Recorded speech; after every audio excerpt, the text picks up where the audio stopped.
بسم اللہ الرحمن الرحیم. عزیز طلباء السلام علیکم. پروفیسر ڈاکٹر محمد مشتاق آپ سے مخاطب ہیں اور آپ دیکھ رہے ہیں DHM مشتاق چینل. فعل ماضی ہم نے پڑھا اور آج ہم انشاءاللہ عربی زبان و ادب کے جو پورشن گرامر کا ہے اس کے سلسلہ میں آج ہم فعل مضارع پڑھیں گے. فعل ماضی کے بارے میں نے آپ کو کچھ گردانیں بھی بتائی تھیں، یقیناً آپ نے لکھی ہوں گی اور تیار کی ہوں گی. تو آج ہم دیکھتے ہیں کہ فعل مضارع کی تعریف کیا ہے اور فعل مضارع کی گردانیں کیا ہیں. میں نے آپ کو بتایا تھا کہ اردو اور انگلش کے اندر آپ 3 زمانوں کا ذکر کرتے ہیں: فعل ماضی، فعل حال اور مستقبل. اور اسی طرح انگلش میں ہے پاسٹ، فیوچر اور پریزنٹ. لیکن یہاں پہ کیا ہے؟ فعل ماضی ہے اور دوسرا فعل مضارع. فعل مضارع اس زمانہ کو کہتے ہیں جس کے اندر حال بھی پایا جاتا ہے اور مستقبل بھی پایا جاتا ہے، یعنی کہ وہ فعل جو زمانہ حال یا استقبال میں کام کرنے کے ہونے پر دلالت کرتا ہے. فعل حال بھی اس کے اندر ہے اور فعل مستقبل بھی اس کے اندر آتا ہے. جب اس کی مثال دیکھیں، یضربو، جب اس کا آپ ترجمہ کریں گے تو وہ مارتا ہے یا وہ مارے گا. یکتبو کا مطلب ہے وہ لکھتا ہے یا وہ لکھے گا. تو دونوں زمانے فعل حال بھی اس کے اندر آ گیا اور فعل مستقبل بھی اس کے اندر آ گیا. اب سب سے جو اہم چیز ہے وہ یہ ہے کہ فعل مضارع بنانے کا طریقہ کیا ہے. اس کے لیے ایک تو طریقہ یہ میں آپ کو بتا دیتا ہوں، لیکن آپ جب گردان یاد کر لیں گے تو اس کا طریقہ آپ کو خود بھی آ جائے گا. تو فعل ماضی آپ نے پڑھ لی. فعل ماضی کے شروع میں یہ 4 حروف ہیں: الف، تا، یا اور نون، اور ان کو اکٹھا لکھیں تو عطینہ بن جاتا ہے. ان کو علامات مضارع بھی کہتے ہیں. 4 حروف اگر ماضی کے شروع میں لگا دیے جائیں تو وہ فعل مضارع بن جاتا ہے. اب 2 چیزیں ہیں. ایک چیز تو ہے کہ آپ یہ 4 حروف جو ہے نا ان کو رٹا لگائیں کہ الف جو ہے یہ واحد متکلم کے صیغے میں آتا ہے، نون جمع متکلم کے صیغے میں آتا ہے، اور یا جو ہے یہ 4 صیغوں میں آتا ہے، اور تا جو ہے یہ 8 صیغوں میں آتا ہے. تو یہ اس طریقے سے الگ الگ یاد کریں گے. لیکن جب آپ پوری گردان یاد کر لیں گے تو اس کے اندر آپ کو خود ہی پتہ چل جائے گا کہ یا کہاں پہ آتا ہے، کتنے صیغوں میں، تا کتنے صیغوں میں، الف اور نون کتنے صیغوں میں آتا ہے. تو آپ کو جب اس کی پہچان کرنی ہے پیپروں میں تو ماضی اور مضارع کے صیغوں کی پہچان کیا ہوگی کہ ماضی کے صیغوں میں شروع میں یہ 4 حروف میں سے نہیں ہوں گے، جبکہ مضارع کے شروع میں یہ 4 حروف ہوں گے. تو اب یہ دیکھتے ہیں کہ یہ 4 حروف کہاں کہاں پہ آئیں گے. باقی دوسری بات یہ ہے کہ اس کا اعراب کیا ہوگا. تو یہ اعراب آپ کے سامنے ہے یضربو. اب ایک صیغہ آپ نے بنانا ہے، باقی سارے صیغے اس کے مطابق بن جائیں گے. اب ایک طرف اس کو لے لیں، یہ ماضی اس کی تھی ضربہ. تو کیا تھا؟ پہلے حرف کے اوپر جو ہے زبر، اور دوسرے کو اوپر بھی زبر، اور تیسرے میں بھی زبر تھی ضربہ.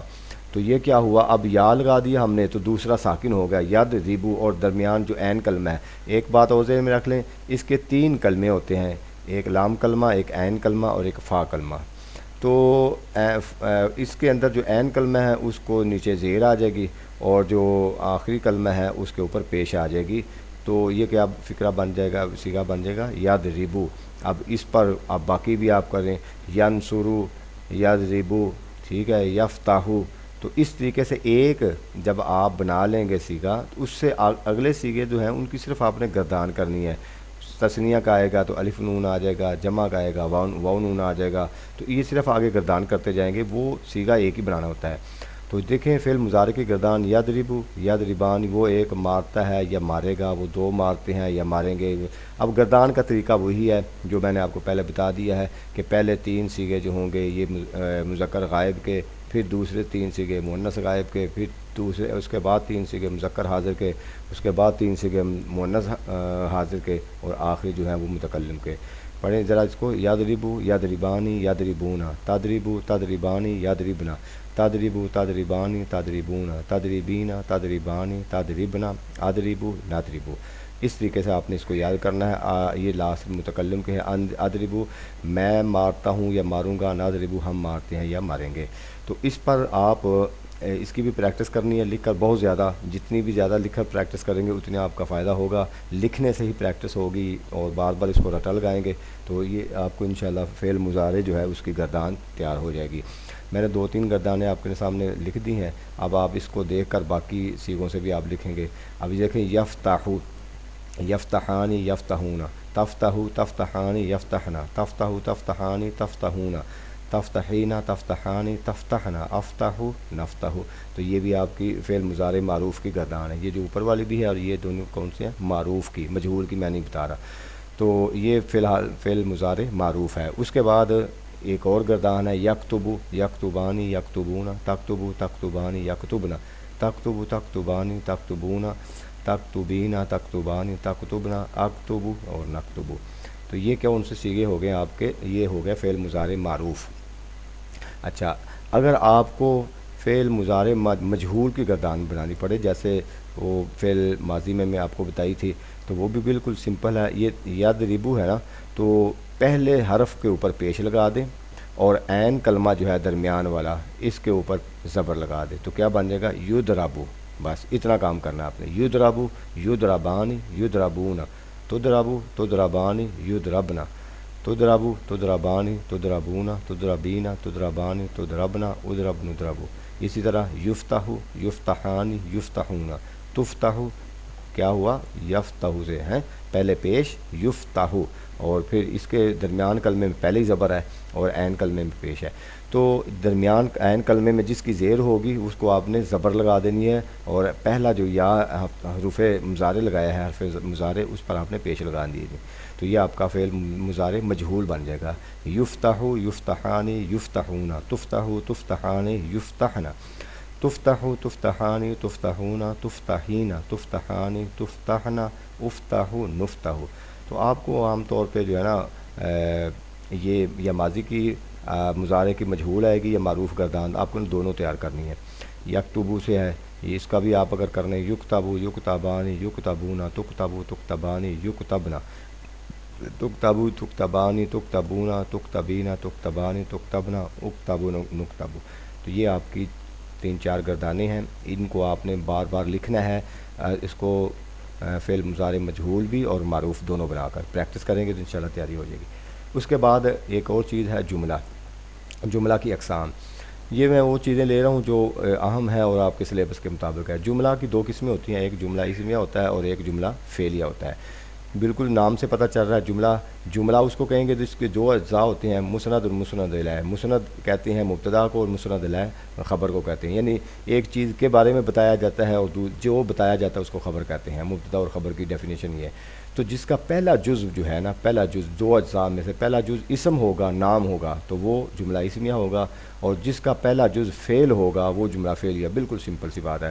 جیسے دیکھیں زید عالم، یہ عالم جو ہے یہ اس کی صفت ہے، تو زید اس کا اسم ہے، یہ نام ہے، تو پہلا نام ہے، اس کا نام آیا ہے تو اس لیے کیا بن گیا؟ جملہ اسمیہ، اسم ہے یہ اس کا، زید عامل۔ ان کو آپ، یہ زید عامل ہے، زید عالم ہے، ان دونوں کو آپ الٹ کر دیں۔ اس کو بھی پہلے دیکھیں عالمہ زید، یہاں تو میں نے مثال اور دی ہے، عالمہ زید، زید نے جانا۔ اب عالمہ فعل پہلے آ گیا اور اسم بعد میں آ گیا، اسی کو کر لیں عاملہ زید، زید نے عمل کیا، کام کیا۔ تو اسی طرح ضرب زید، زید نے مارا۔ تو فعل کے اندر جملہ فعلیہ میں پہلا جز فعل ہوتا ہے اور جملہ اسمیہ میں پہلا جز اسم ہوتا ہے۔ بالکل سمپل سی بات ہے۔ اور اس کے بعد آتا ہے جی آگے فعل امر کی گردان، یہ بھی آپ کو آ سکتی ہے پیپر میں۔ امر ایسا کام فعل جس میں کوئی کام کرنے کا حکم دیا جاتا ہے، یہ خواہش کا اظہار کیا جاتا ہے۔ بالکل سمپل سی بات ہے۔ اور ایک بات اور ذہن میں رکھ لیں، جب پیپر میں آپ کو آئے فعل امر کی گردان کرنی ہے تو وہاں فعل امر حاضر کی گردان کرنی ہے، غائب، کیونکہ امر ہوتا ہی حاضر کے لیے۔ جب آپ کسی کو خطاب کر رہے ہیں یا کسی کو حکم دے رہے ہیں تو اس کا مطلب ہے وہ حاضر ہے، لیکن غائب کے بھی صیغے ہوتے ہیں، اگر آپ کو وہاں پہ مینشن نہیں کیا ہوتا تو پھر حاضر کے ہی آپ نے لکھنے ہیں، فعل امر حاضر۔ اس کے علاوہ غائب کے بھی ہوتے ہیں۔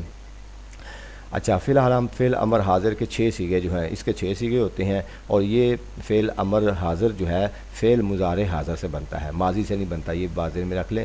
سب سے پہلے آپ نے فعل مضارع حاضر کا صیغہ لکھنا ہے۔ اب میں آپ کو یہ 3-4 چیزیں بتاتا ہوں، یہ ساری ڈیٹیل میں لکھی ہوئی ہیں، لیکن آپ غور سے سن لیں گے تو آپ کو پھر سمجھ آ جائے گی۔ مثلا یہ دیکھیں کیسے بننا ہے، یہ تدخلو ہے، ایک صیغہ میں نے آپ کے سامنے لکھا ہے۔ اس کے لیے آپ نے کیا کرنا ہے، سب سے پہلے یہ جو اس کا حرف مضارع ہے نا تا، اس کو ختم کر کے اس کی جگہ پہ حمزہ لگا دینا ہے، اس کو کہتے ہیں حمزہ وصلی، ٹھیک ہے، حمزہ لگا دیں۔ اس کے بعد کیا کرنا ہے، آخری حرف جو ہے نا، آخری یہ جو لام کلمہ جس کو ہم کہتے ہیں لام، یہ آخری تدخلو ہے جو ہے، اس کو آپ نے جزم لگا دینی ہے، ساکن کر دینا ہے۔ یہ دیکھیں میں نے ساتھ لکھا بھی ہے، پہلے حمزہ لگا دیا، اس کو آخر کو جزم لگا دیا۔ اچھا جی، یہ ہو گیا۔ اب یہ جو حمزہ لگایا ہے آپ نے، سب سے اہم چیز یہ سمجھنے والی ہے، تو یہ جو حمزہ لگایا ہے اس پر اعراب کیا آپ نے پڑھنا ہے۔ دیکھیں یہاں تدخلو، اس کو اعراب پڑھنے کے لیے یہ جو درمیان والا اس کلمہ ہے نا، اس کو ہم نے دیکھنا ہے۔ اگر یہ اس پر جو ہے نا پیش ہے، ٹھیک ہے، یا زبر یا زیر، یہ 3 چیزیں ہوں گی، تو اگر یہ پیش آئے گی تو یہ درمیان والا جو حمزہ وصلی لگایا ہم نے، اس کے اوپر پیش لگائیں گے۔ تدخلو سے ادخل، تنصرو سے انصر، یہ بازے میں رکھ لیں، ٹھیک ہے، تنصرو سے انصر، تدخلو سے ادخل۔ اچھا، بعض اوقات کیا ہے کہ یہ جو درمیان والا کلمہ ہے یہ والا، اس پر زبر ہوگی یا زیر بھی ہو سکتی ہے۔ یہ جیسے یہاں پہ نیچے مثال نہیں، یا فرض کر لیں یہاں پہ آپ لکھتے ہیں فاتحہ، ٹھیک ہے، فاتحہ یفتح، تو فاتحہ، اب یفتح جو کلمہ ہے اس کے اوپر اگر آپ کہتے ہیں، ادھر میں لکھ دیتا ہوں یفتح، یہ دیکھیں یفتح کلمہ لکھا، اس سے جو ہے فعل آپ نے مضارع بنانا ہے، امر بنانا ہے، تو فعل امر بنے گا اس کا فاتح یفتح، تا کے اوپر زبر آئی ہے نا، اس کے اوپر آپ لکھ دیں گے افتح یفتح سے۔ اور اسی طرح یضربو ہے تو اس کے درمیان میں کیا آئی ہے، زیر آئی ہے، تو جب درمیان والے کلمے پر، اب یہ فارمولہ ذہن میں رکھ لیں، درمیان والے کلمے پر زبر آئے یا زیر آئے تو پھر یہ جو حمزہ وصلی آپ نے لگایا ہے اس پر ہمیشہ زیر آئے گی، افتح، ٹھیک ہے، یا اضرب، یہ اس کی مثال ہے۔ تو جب پیش آئے گی تو پہلے حمزہ وصلی پر پیش آئے گا، باقی دونوں صورتوں میں زیر آئے گی۔ اچھا یہ دیکھیں، اضرب اضربا اضربو، اضربی اضربا اضربنا، بس یہ 6 صیغے ہیں، یہ آپ اس کی گردان یاد کریں گے۔ عام طور پہ گردان آتی ہے، بنانے کے طریقے کم ہی پوچھتے ہیں، اگر پوچھ لیں تو سمپل سی بات ہے، اس میں بنا دیں۔ اسی طرح انصر انصرا انصرو انصری انصرا انصرنا، افتح افتحا افتحو افتحی افتحا افتحنا، جتنی مرضی اس کی گردانیں کرتے جائیں۔ پہلے 3 صیغے جو ہیں وہ مذکر کے ہیں، دوسرے 3 صیغے مؤنث کے ہیں۔ تو اضرب تو مار، اضربا تم 2 مارو، اضربو تم سب مارو، اضربی تو 1 مؤنث مار، اضربا تم 2 مؤنث مارو، اضربنا تم سب مؤنث۔ اچھا، اس کی ایک اور علامت یہ ہوتی ہے کہ جب ہم امر کا صیغہ بناتے ہیں نا، تو آپ کو پتہ ہے جب تثنیہ کا صیغہ ہوتا ہے تو یہاں پہ نون ہوتی ہے۔ جب آپ نے مضارع میں پڑھا تھا نا یضرب یضربان، اور یہاں یضربون، تو اس کو کہتے ہیں نون اعرابی۔ کیا کہتے ہیں؟ نون اعرابی۔ تو یہاں نون اعرابی گر گیا، اس نے یہاں پہ نون اعرابی گرا دیا، یہاں بھی گر گیا، یہاں بھی گر گیا، مگر یہ نون نہیں گرا۔ یہ نون جو ہوتا ہے یہ نون اعرابی نہیں ہوتا، بلکہ یہ نون نسواں، یعنی یہ مؤنث کو ظاہر کرتا ہے، یہ کسی صورت میں نہیں گرتا، باقی اس کے نون جو ہیں وہ گر جاتے ہیں۔ تو اب آپ نے اس طریقے سے آپ نے اس کی گردان یاد کرنی ہے۔ اس کے بعد جی فعل نہیں ہے۔ فعل نہیں وہ فعل ہے جس میں کسی کام سے روکا جاتا ہے، جیسے کہا جاتا ہے لا تفعل، تو نہ یہ کام کر۔ تو اس کا بنانے کا بالکل سمپل طریقہ ہے، فعل مضارع جب آپ نے بنایا تو اس کے شروع میں آپ لائے نہیں لگا دیں، اس کو کہتے ہیں لائے نہیں۔ تو لائے نہیں لگا کر آخری یہ جو ہے نا حرف، اس کو جزم کر دیں، مجزوم کر دیں، تفعل سے لا تفعل، بالکل سمپل سی بات ہے، لا تفعل، تو ایسا نہ کر، ٹھیک ہے۔ ابھی اس کے اندر بھی وہ جو نون اعرابی ہے وہ گر جائے گا، اور جو دوسرے جزم آ جائے گا آخری حرف کے اوپر، ٹھیک ہے۔ 5 صیغوں میں حرف علت، یہ جب اس کی ہم حروف وہ جو دوسری چیزیں پڑھیں گے اس میں آپ کو بتا دوں گا، تو حرف علت اس کو گرا دیتا ہے، اور اس کا معنی یہ بنتا ہے کہ یہ تو کام نہ کر، مستقبل کے معنی میں لے جاتا ہے۔ یہ اس کی دیکھیں، لا تضرب، لا تضربا، لا تضربو، لا تضربی، لا تضربا، لا تضربنا، لا تنصر، لا تنصرا، لا تنصرو، لا تنصری، لا تنصرا، لا تنصرنا، اس نے بھی نون اعرابی گرا دی ہے، اس کے بھی 6 صیغے حاضر کے ہیں۔ تو اس کے اندر کام سے روکا جاتا ہے اور امر میں کام کا حکم دیا جاتا ہے۔ تو یہ آج فعل امر، فعل نہیں، فعل مضارع اور جملہ اسمیہ اور فعلیہ، اس پر گفتگو کی ہے۔ اگر آپ کو کوئی چیز سمجھ نہ آئے تو آپ ضرور کمنٹس میں بتا دیں، آپ مجھے سوال کریں، انشاءاللہ اس کی میں مزید وضاحت کر دوں گا۔ تو باقی بھی جو آپ کے گرامر کے ٹاپک ہیں انشاءاللہ اللہ کے فضل سے کوشش کریں گے کہ اس کو جلدی جلدی کمپلیٹ کر دیں۔ اللہ تعالی ہمارا حافظ ناصر۔